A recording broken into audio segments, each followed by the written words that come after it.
Welcome to Ask the Tech Coach, brought to you by the TeacherCast Educational Network. If you are in charge of professional development and looking to build an innovative digital learning experience, this is the podcast for you. Join us each week as we uncover strategies that tech coaches are using to drive their digital transformations one classroom at a time. And now for your host, with over 2 decades of experience working with tech coaches and ed tech companies from all around the world, Jeff Bradbury. Hello, everybody, and welcome to the TeacherCast Educational Network. My name is Jeff Bradbury. Thank you so much for joining us today and making TeacherCast your home for professional development. This is Ask the Tech Coach podcast, episode number 123. Today, we're going to talk about how we can prepare our teachers, but the teachers that mostly are teaching the younger learners. I want to bring on today my co-host and the founder, creator, and webmaster of the brand new techimaginations.net, Miss Susan Vincent. Sue, how are you today? Welcome to the show. Hey, everybody. It's great to be back for another week of Ask the Tech Coach. And yes, I hope you all have gotten your tech imaginations on and checked. We had a great episode last week. We had a couple people write in saying how much they love the site and wanted to know 1 or 2 questions. Do you have a couple seconds for a quick question or two about your site? Sure. We'll see if I have answers. One of the people started out about the fact that you're doing some pretty cool graphics. Just curious, what kind of things are you using to make your graphics, or how are you planning to be making graphics and stuff like that? What is your choice? Slides, Canva, PowerPoint, something different? Yeah, started out in Canva, slides, and then my husband helps me quite a bit with the graphics, especially if you're looking at some of my presentation stuff using Adobe Illustrator. So we have a package of Adobe Illustrator, so it does cost a little bit, but it is worth it. But I am a huge fan of Canva and Adobe Spark also.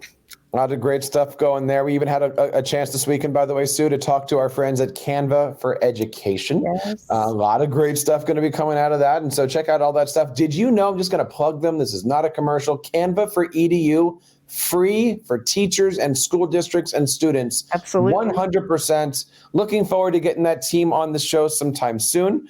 And then we had one more question, which is, what are you looking at, or what do you recommend for a posting schedule, Sue? I mean, I know you're starting out with this. Are you looking to post once a week? Do you have a strategy for posting? What are you looking at as far as building out your content? Well, one good thing, like I mentioned last week, is in WordPress with the categories, and, just as simple as putting the episode of this podcast on, and I make that a category, that's a post.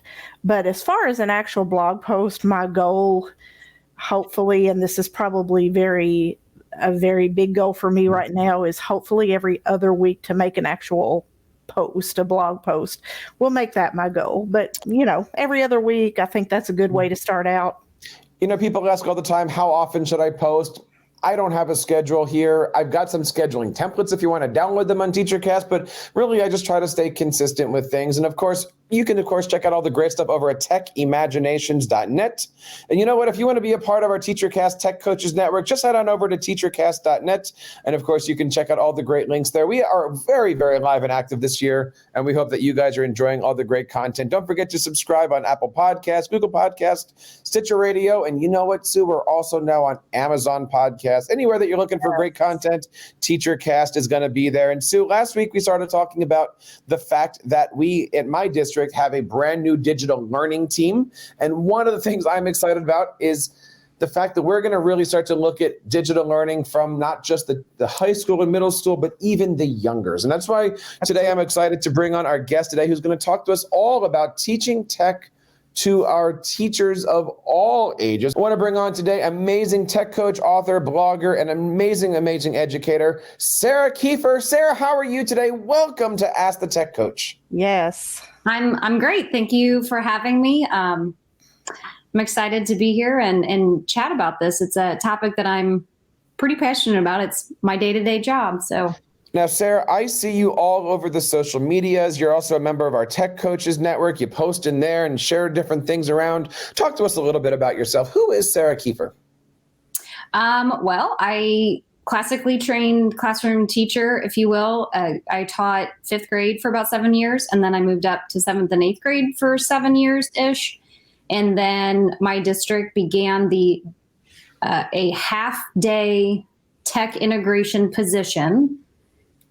And when I applied for it, honestly, I didn't even know where it was for. And it was like September-ish time in the year. We had just gone one-to-one with Chromebooks. And then after I'd interviewed and I'd accepted the position, my principal sat me down and he said, by the way, this is going to be down at the elementaries.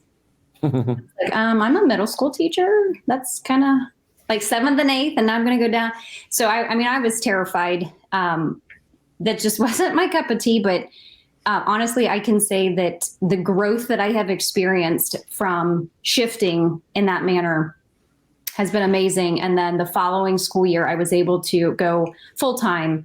And that's where I've been the last 4 years is full time. I split my time between 2 elementary buildings and have really grown to love those people and the students and the adventures that we've gone on, because that's how I look at it. Guys, we're going on a new learning adventure today, and we'll see how it turns out. Most of them are pretty good. The kids are good-natured about it. But through that is where I got inspired to share more than with just in my district with my teachers. And that's when I started my blog, techyoucando.com. And I really do live by the thinking behind that is that tech doesn't have to be these like writing your own apps and even building websites and things like that. But it's the little things that you can do that can make a big difference. And I try to share out, a lot of the adventures that I go on with these teachers. And most of it starts with the question of like, hey, Sarah, I want to try, or what do you think about?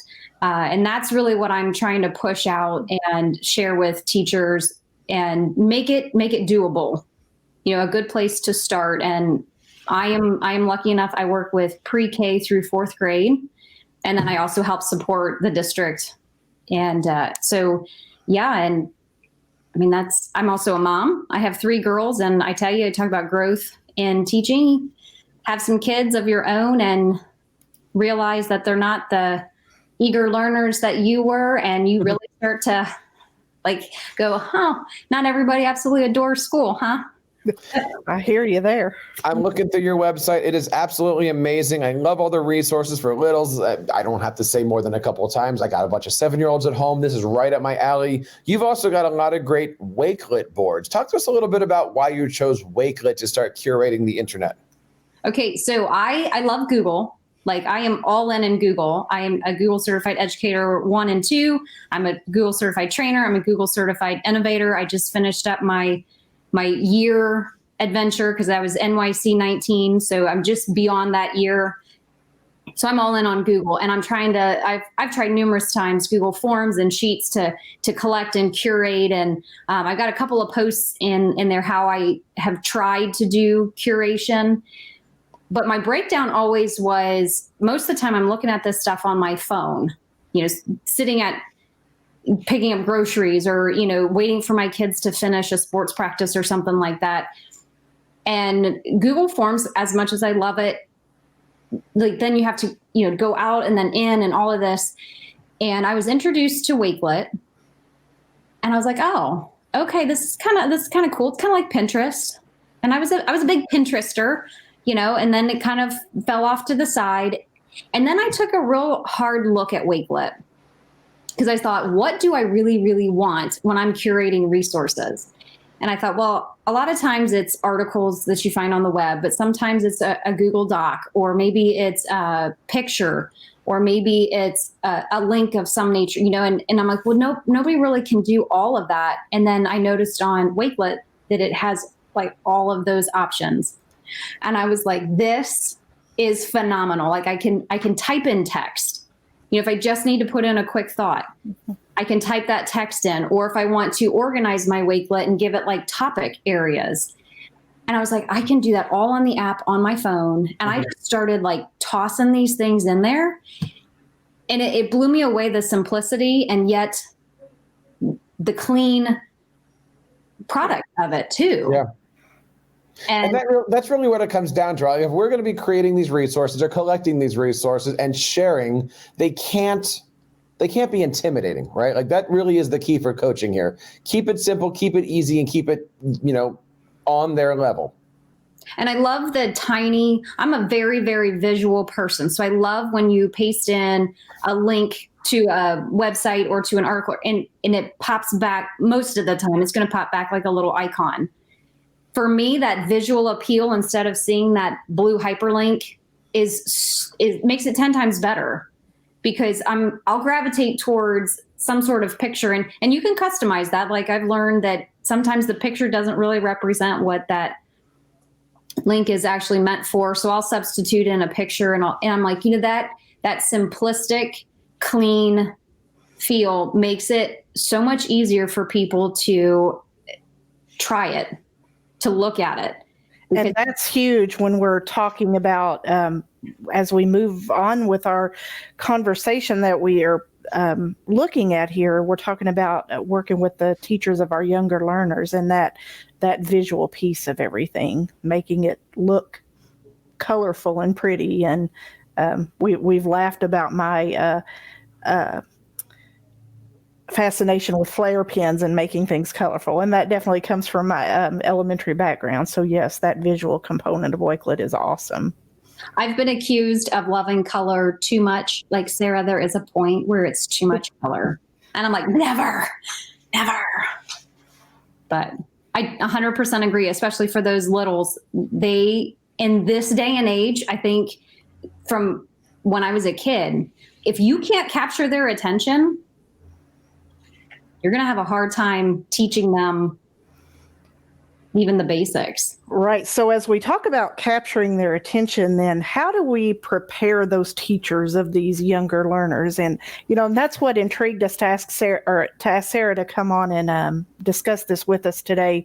On our Tech Coach Network, we were discussing goals in one of our posts, and one of Sarah's goals that really intrigued me. And I told Jeff, I said, we need to get this on the podcast. And it was about, preparing those teachers of the younger learners to be ready at a moment's notice when something happens. And what Sarah put was, they may do one thing in the face-to-face classroom, but then when remote learning hits, or virtual, or NTI, whatever you call it, hits, then they're nervous and they don't know what to do next. So what are some of your experiences as you've gone through this school year so far, Sarah?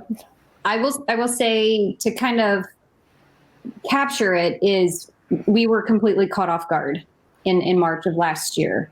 There's no ifs, ands, or buts about it. Like, we had technology. We were 1-to-1 in our district down into kindergarten, and we had the access there. But, I think when you talk with kindergartners, first grade teachers, there's a very real feel of, like, a lot of the learning has to be tangible. They have to be able to manipulate it. They have to cut it apart. They have to move it around. They have to have a pencil in their hand. They have to write it. And I don't discount that at all. It's just like when you're caught off guard and all of a sudden all of that is ripped away from you, and you can't be assured that every kid in their house has the materials that you might assume. That's when you have to go, okay, how can I use technology, not to replace all of that, because that is a very valuable aspect to learning, especially with those little guys. But there is some stuff that you can do digitally and still get the impact that you need for them to learn and to grow.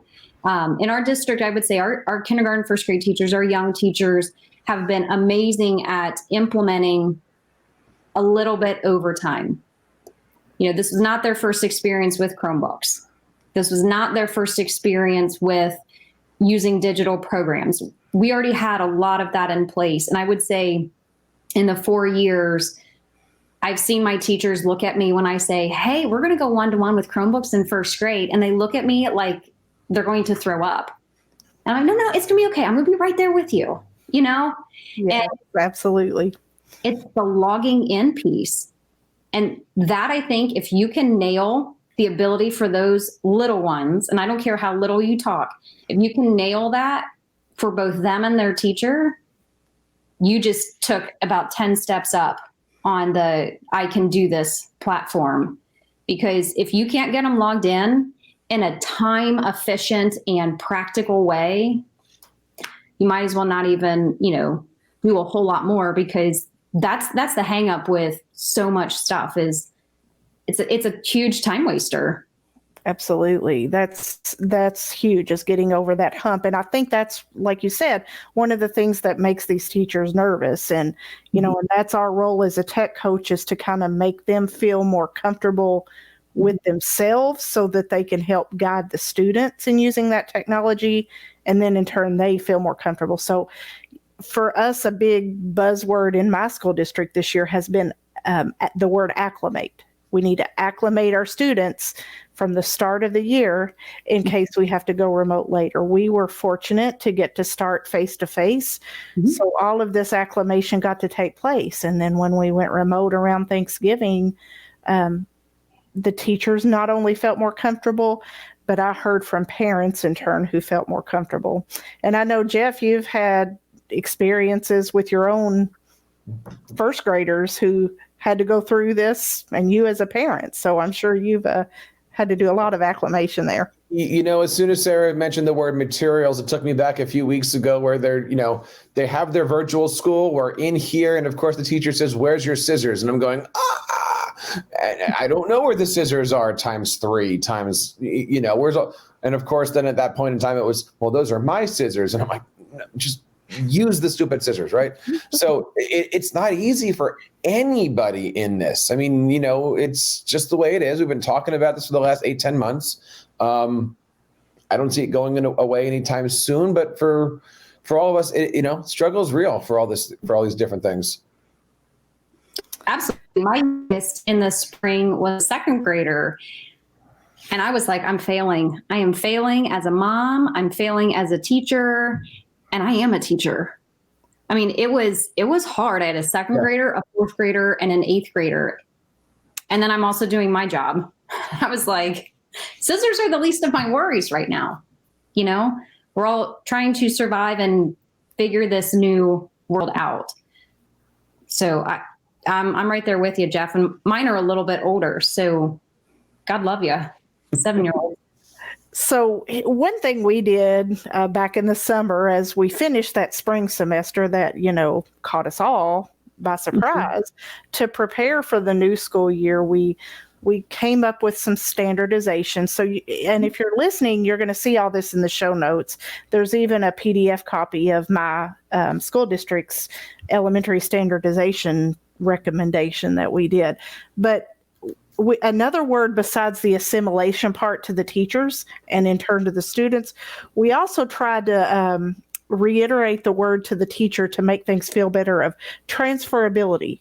Think about those things that you're doing in the face-to-face classroom, and how can you just seamlessly transfer them to at-home activities. So maximizing that transferability from the traditional setting into the online setting. And that can be done in different ways, and it's best to train those students at the beginning of the school year. So we're a Google Classroom. That's one of our little standards for our elementary. Is Google Classroom is how you're going to teach online, whether it be in the classroom posting assignments or sending virtual assignments home. And if you are a kindergarten teacher who would normally post assignments, start simple. Post your newsletter. Get the parents acclimated to that. And then if you haven't been huge on video, start using a video once a week to introduce a lesson or to wrap up a lesson. The kids enjoy, not only seeing your live face there in the classroom, but, put it up on the screen. They like that. They'll enjoy you just, putting on that dog and pony show for them as elementary teachers do. So what are some things you all have done to prepare your teachers? Back in the spring, we had access to Google Classroom because we are a Google district. At our grades 5 through 12, they do switch over and use Schoology. So I went to the principals and to the curriculum director and I said, look, so for our elementaries, we didn't have that luxury of saying use Google Classroom. Our fourth grade, our third grade, and our second grade teachers heavily relied on Google Classroom. So they were really set up for it. But kindergarten and first grade, first grade teachers had Google Classrooms, but it was really, they had them so that when I came in and did activities, the kids could all access them, right? So it wasn't like that was part of their day-to-day, that their routine. They weren't super comfortable with it. So we used one of our web pages. We call it the Media Center page. That's where all of our students' links are to their programs. So we just kind of put up at the top, this is your kindergarten area, this is your first grade area. And then the teachers could post, and they were Google folders that the teachers could post assignments, lessons, instructions, video links, that kind of thing. So I requested that we have all K4 coming up in the fall. So this would have been August 2020. I said, can we just say K4 needs to use Google Classroom? I will support them. I will help them. We'll get this. And I said, because the thing that kept resonating in my head, like you're saying, is that's where they needed to go. That's where everybody went. Because I kept hearing the middle school and our high school going, go to Schoology. Go to Schoology. You were a teacher, you were a parent, you were an administrator, you were a student. All you had to go to Schoology. That's where everything's at. Go to your Schoology account. You need to take a test, go to Schoology. And I said, I would love to have that for our elementaries because, again, you don't know. And it could be tomorrow, And so we started out in the fall. And my curriculum director, I got to give her big props, Becky Tompkins. She's phenomenal. She charged myself and then the middle school and the high school tech coaches. She said, I want to make this seamless K-12. And then you go, okay. And we're trying to wrap our heads around like the differences of the programs. So we likened the topics in Google Classroom to the folders in Schoology. And we set out directives like those need to be by week. So she, and that's huge. Like if you're a parent of a middle schooler and an elementary, it doesn't matter your platform. You can go in and they're structured the same. She also really heavily laid into the idea with the video. She requested our teachers to make a weekly video, whether we were face-to-face or not. And we were lucky enough to start out face-to-face. So a lot of echoing the same things that you and your district are finding valuable. So it was the weekly topics, it's the videos to make some sort of connection, but it also then, by default forces them to go in and look at it. But I kept saying to the teachers, we might be face-to-face, but you've got kids that are quarantined. You've got kids that are positive. You've got kids that are home because they have strep, or maybe they have to go to a funeral. Like, don't make this all about COVID itself, but some kids go on vacation still. And I'm yes, that's huge. Just that it doesn't have to be all about what happened in 2020, and I feel like if we acclimate these teachers to this way of doing things, it can help as we move forward. I mean, I feel like we live in like parallel universes here. It's very identifiable. And you new tech coaches out there who are listening or veterans, and I say this a lot, I think, doesn't it feel good when you talk to another tech coach and, oh, we're doing similar things and they're working? Isn't that exciting? So that's what we're here for here on Ask the Tech Coach. Yeah. And I will say we went remote for the 2 days before Thanksgiving and already having the classroom set up, already having the kids having logged in, already having them going there. Huge steps, so when you say getting started and keeping it simple, already laying that foundation out for them, it's not trying to figure out which icon is it that I'm actually clicking on. The kids already have that association and they know that that's there. Absolutely. And it went so well. And then last week we were 100% remote, everybody K-12.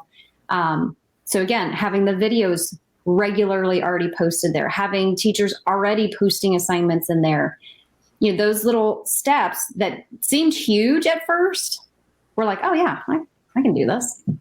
It's fine. Yeah, I got this. Like when it really mattered. And that's, a lot of what we've talked about this year is, like you're saying, the acclimation, the just adjusting to this and understanding that there is value in preparing for that. And practice is huge. Yeah.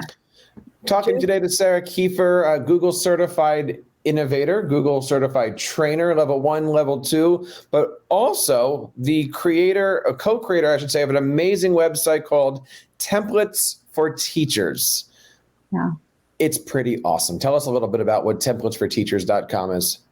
Okay, so templates for teachers is my whole job revolves around supporting teachers, right? And the students. And so I am lucky enough to work with many awesome, phenomenal teachers. And over the course of my 4 years that I've been doing this, building those relationships, and you want to talk about something to get people to be willing to trust you to make moves, is build those relationships and do it now. Don't wait, because you're not going to have that luxury later on. But one of those teachers that I've worked really well with and a long time with is Beth Kingsley. She's the co-creator, and she's fantastic. She's phenomenal, and she does a lot with templates in her classroom for her students. So she and I were talking, and I was like, Beth, I had another teacher at the other elementary that I worked with. I said, they saw your Who Would Win cover that she had created.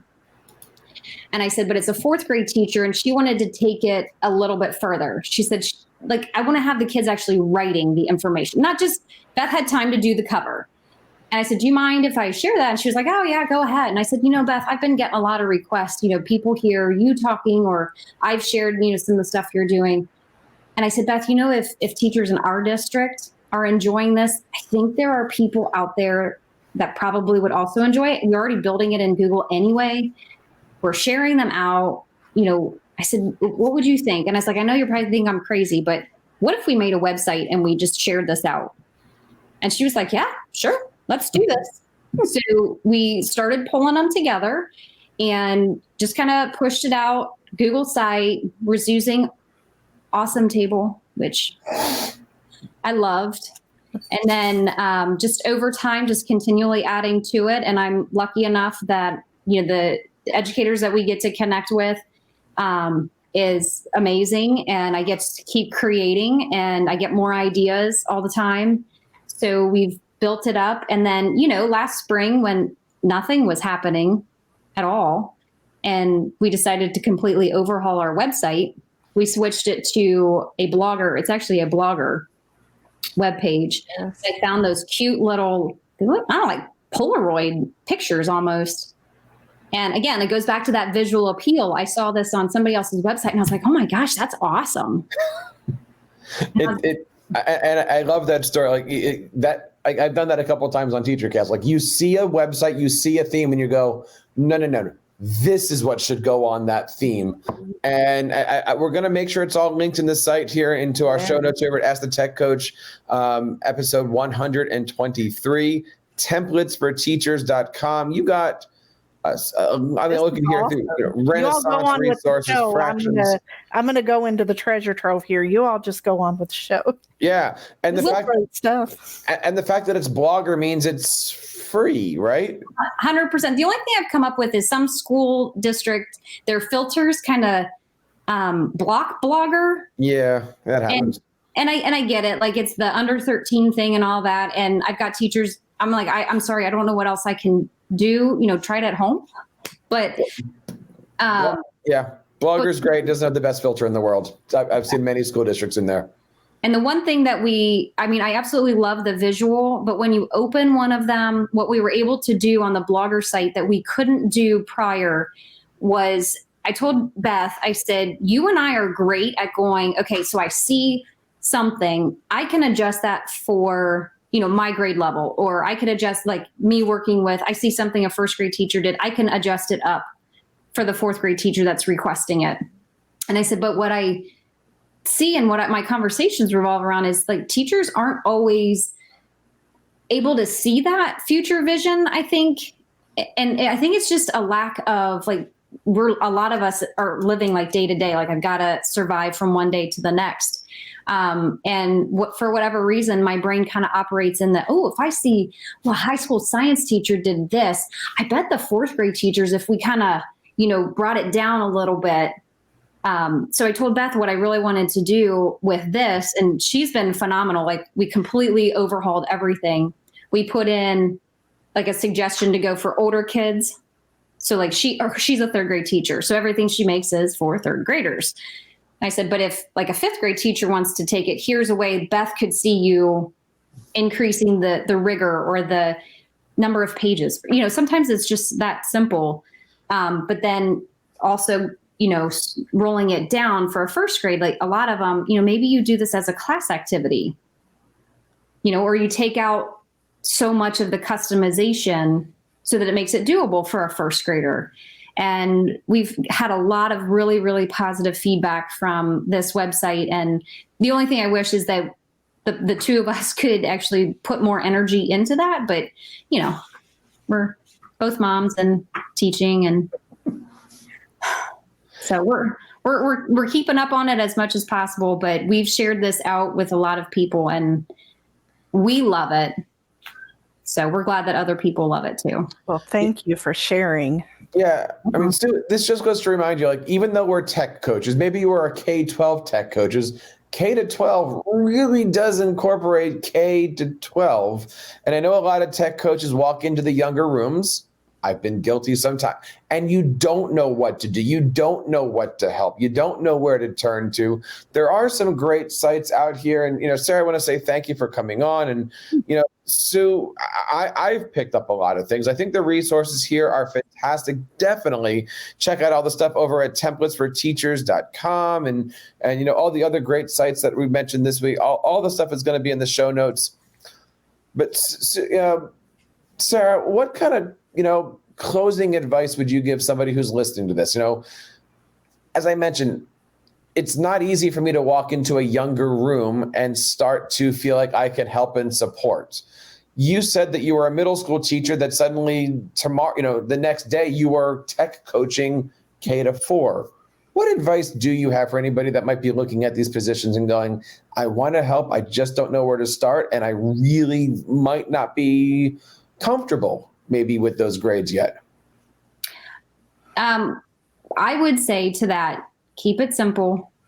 Don't come in like gangbusters trying to blow their minds, because sometimes it's just cord management on a cart is like game changer. And the teachers go, thank you. And thank you for helping me figure out how I can make these cords actually go back to the device that they're supposed to go to.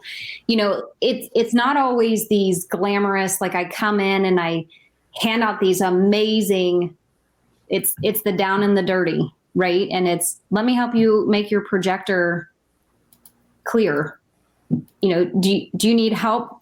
Just more hands in the classroom. That is where I really feel like you're a first grade teacher, you're a second grade teacher. I'll just be hands. Like, you do everything that you want to do, and I'll just be an extra set of hands in there. And then when you're in there, use your eyes and use your ears. Pay attention to what the kids are doing or not doing or struggling with. Are they struggling with their trackpads? Do you have really old trackpads and you need to maybe advise mice, or those are the little things that you start from. And then once those teachers trust you, once they see that you're in it and you're not just here to overhaul their teaching, because that's not what I'm about. I'm not coming in, to change their curriculum or to make their kids math wizards. I'm in there to help them do what they do best. And if that means, hey, I'm helping show this one student that really just cannot get logged in, I'll sit there with that one student and help them get logged in, because that's what that kid needs in order to be successful. And that will allow the teacher then to continue, right? So don't be afraid and think that you're not doing your job because you're not doing these brilliant, mind-blowing lessons. Sometimes it's all those little things that'll add up over time. You have to start basic. The websites are techyoucando.com, templatesforteachers.com. All the notes are going to be over in our show notes at askthetechcoach.com, episode number 123. Sarah, thank you so much for your time. Where can we find you on social media? I really focus on Twitter, and my handle is @KieferSJ. So it's my last name, KIEFERSJ. And at Wakelet, it's the same handle @KieferSJ, but it's on Wakelet. If you go to my website, techyoucando.com, I have all of them linked over there. I'm also on Facebook. I'm not the best at, it's sarah.w.kiefer. like something like that on Facebook. You can find me. And really those are the platforms that I kind of stick to. Just honestly, like Facebook has been a great generator. A lot of teachers are on there, especially these days, to connect with. So yeah, I mean, I'm kind of limit myself to that just because that's my capacity. So. Well, thank you so much for coming on. Please feel free to come back on again. And we love it when you contribute to our Tech Coach Network. Thank you so much for your time. And, Sue, as we're looking at all of this stuff, teachers might be trying to figure out where to go, what to do. And as we said earlier, it is kind of daunting to come up with things. If a teacher was imagining what kind of tech they could be using in their class, but not quite sure where to go, what kind of a website would you recommend them going to? I'd recommend you come visit me at techimaginations.net. It's a great website, I understand it. And it's live now, isn't it? It is very live. And, posting, I've made a few video posts, and last week's episode is on there. This week's episode will be on there once it drops. You can find us on Monday mornings. Once that drops, it'll be on my website the later in the day. So come visit me. Don't forget that all the great resources are going to be found over at AskTheTechCoach.com. Check out our free resources, free templates, free everything. And of course, you can join our free TeacherCast Tech Coaches Network. A couple hundred tech coaches are right now in it, having a good time. And every single Wednesday night, we get together and celebrate technology coaching and all things digital learning at our Tech Coach Roundtables. Check out all the great stuff today over at the TeacherCast Educational Network. And that wraps up this episode of Ask the Tech Coach, episode number 123. Again, we want to say thank you to Sarah Kiefer. And on behalf of Sue and everybody here in the TeacherCast Educational Network, my name is Jeff Bradbury, reminding you guys to keep up the great work in your classrooms and continue sharing your passions with your students. You've been listening to Ask the Tech Coach, hosted by Jeff Bradbury of the TeacherCast Educational Network. Please reach out to the show with all of your questions on Twitter at AskTheTechCoach or online at www.askthetechcoach.com. Be sure to subscribe to our podcast so you don't miss any future episodes. And please take a moment to write a review in the App Store.